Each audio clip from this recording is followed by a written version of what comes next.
Damascus? As my hand seized the kingdoms of the idols, kingdoms whose images excelled those of Jerusalem and Samaria, shall I not deal with Jerusalem and her images as I dealt with Samaria and her idols?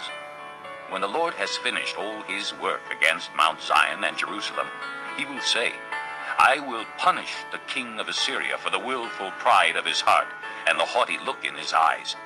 For he says, by the strength of my hand I have done this, and by my wisdom, because I have understanding. I removed the boundaries of nations. I plundered their treasures. Like a mighty one I subdued their kings. As one reaches into a nest, so my hand reached for the wealth of the nations.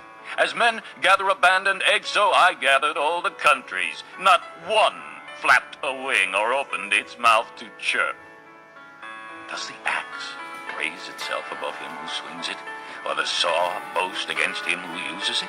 As if a rod were to wield him who lifts it up, or a club brandish him who is not wood.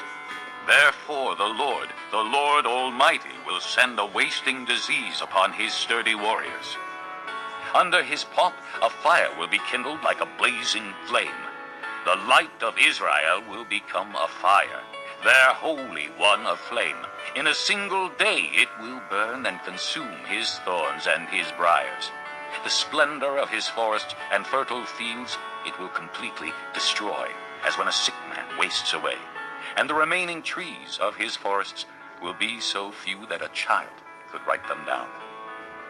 In that day, the remnant of Israel, the survivors of the house of Jacob, will no longer rely on him who struck them down, but will truly rely on the Lord, the Holy One of Israel. A remnant will return.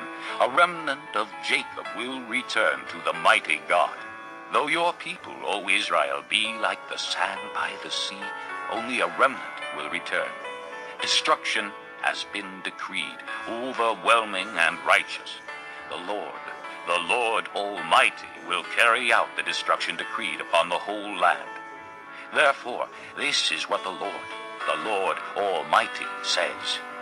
O my people who live in Zion, do not be afraid of the Assyrians, who beat you with a rod and lift up a club against you as Egypt did. Very soon my anger against you will end, and my wrath will be directed to their destruction. The Lord Almighty will lash them with a whip, as when he struck down Midian at the rock of Horeb, and he will raise his staff over the waters as he did in Egypt. In that day their burden will be lifted from your shoulders, their yoke from your neck. The yoke will be broken because you have grown so fat. They enter Ai, they pass through Migron, they store supplies at Michmash. They go over the pass and say, we will camp overnight at Geba. Ramah trembles, Gibeah of Saul flees. Cry out, O daughter of Galim. Listen, O Laisha, poor Anathoth. Madmanah is in flight. The people of Gebim take cover.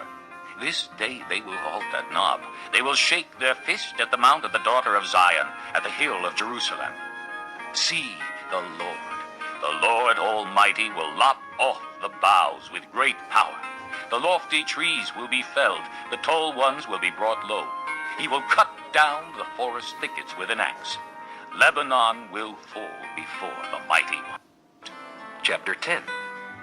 Woe to those who make unjust laws, to those who issue oppressive decrees to deprive the poor of their rights and withhold justice from the oppressed of my people, making widows their prey and robbing the fatherless. What will you do on the day of reckoning, when disaster comes from afar? To whom will you run for help? Where will you leave your riches? Nothing will remain but to cringe among the captives or fall among the slain. Yet for all this his anger is not turned away. His hand is still upraised.